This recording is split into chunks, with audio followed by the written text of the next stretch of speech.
Okay guys, we're going to talk about attack and defense, but in the most rudimentary way possible, because this is really what chess is all about. Volumes have been written about attack and defense, but we're going to deal with this, like I said, in the most straightforward way. Let's say white does e4, maybe the most common opening move in chess.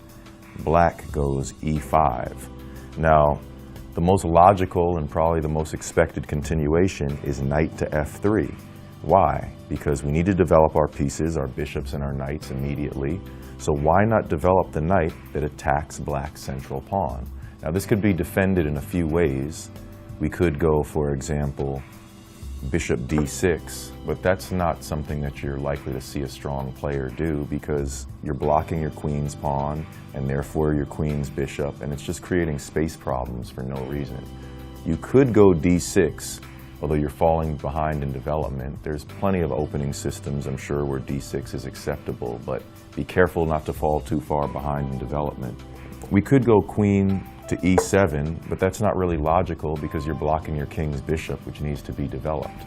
So the most common way to defend this e5 pawn and not fall behind in development would be knight to c6, keeping up with white in development and simply defending your e-pawn. Now, of course, if white were to make the absurd move of knight takes pawn, black would go knight takes knight and would be winning the game immediately. But white's not going to make that terrible mistake. They'll probably develop the bishop to c4 for the Italian game, or b5 for the Spanish game, or maybe knight to c3 for the Scotch game.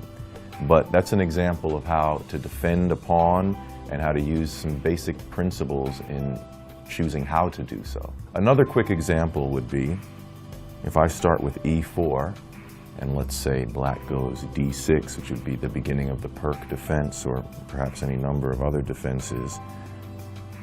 If I go bishop b5 check, a check I don't personally recommend, it could be blocked in any number of ways. We could block with the queen.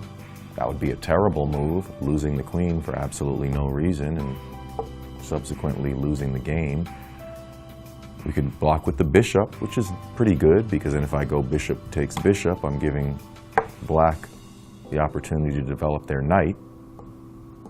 Or I could just go c6 and deflect the bishop, which is now retreating and maybe is going to get hit again with b5 and we'll have to retreat to b3 and so on. But the point is, this initial check, bishop to b5, can be blocked in any number of ways. It can be blocked with the pawn, the bishop, the queen, which would be awful. Oh, and the knight, which I didn't mention before, knight to c6, knight to d7. So there's any number of ways to defend this position, and a big part of being a chess player is deciding which is the best way to defend. So I would just recommend c6, make white retreat his bishop. Those are the most basic of the basics when it comes to attacking and defending.